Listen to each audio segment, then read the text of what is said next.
it's a different level in Europe. The attitude in training every day is as if it was a game.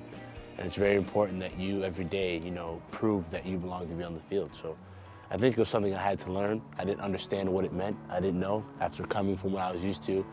And to that, it was a little bit different. But now, you know, knowing that now and training the way I do train now on a daily basis, I understand what it takes to be a consistent player on your team.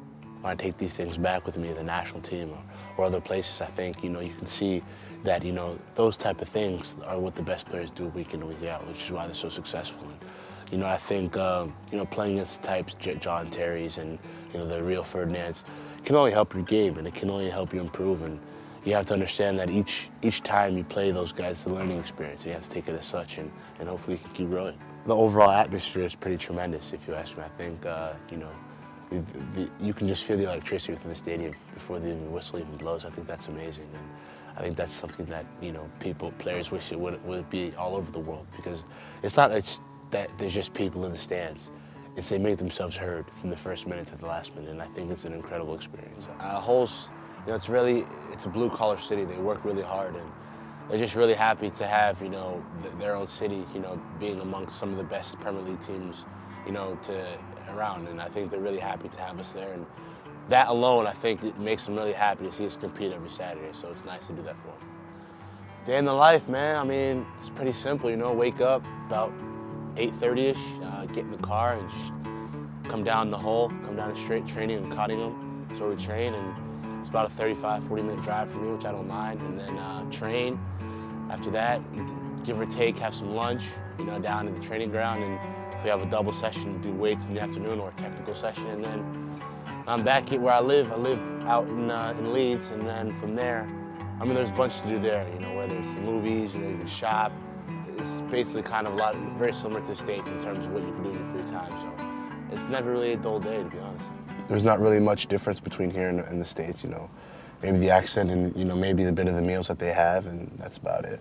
They have beans with everything. When I say everything, everything. Would you like beans with that? Everything. You know what beans I'm talking about, the red beans, the sweet beans. Fish and chips, or shepherd's pie. Here's an Irish pub. Yeah. I'm so generous, man, I'm too nice. This is where I park now. Whoa. This is a pain in the morning, by the way. Pain.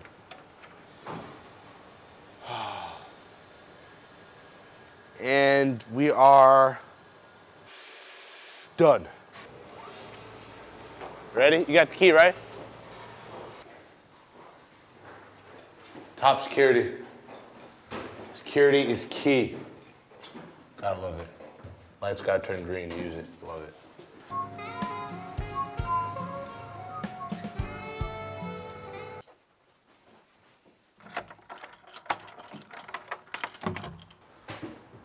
Here's downstairs.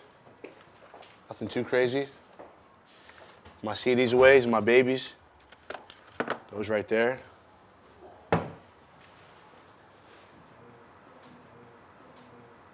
This is it, guys. This is mi casa. This is Leeds, people. This is my fortress. It's a city I've slowly taken over. No, I'm kidding. No, but it's a nice city, man. I mean, it has a lot to do. I think I live in a pretty good spot, so you know, I'm lucky. I like it a lot. Yeah, I think a lot has happened for me in the past 2 years, you know, off the field, on the field, and it's definitely been a roller coaster for me personally the past 3 years, and, you know, soccer-wise as well. But, you know, you have to be strong, and you have to have a good support system around you to keep you humble and keep you modest. And luckily for me, I have that, and, you know, we feel that, you know, success has been great, but there's still a lot more that I can do. I feel like I could have even more success in the past 2 years. So the goal is to keep pushing and to understand that, you know, you're never at where you need to be.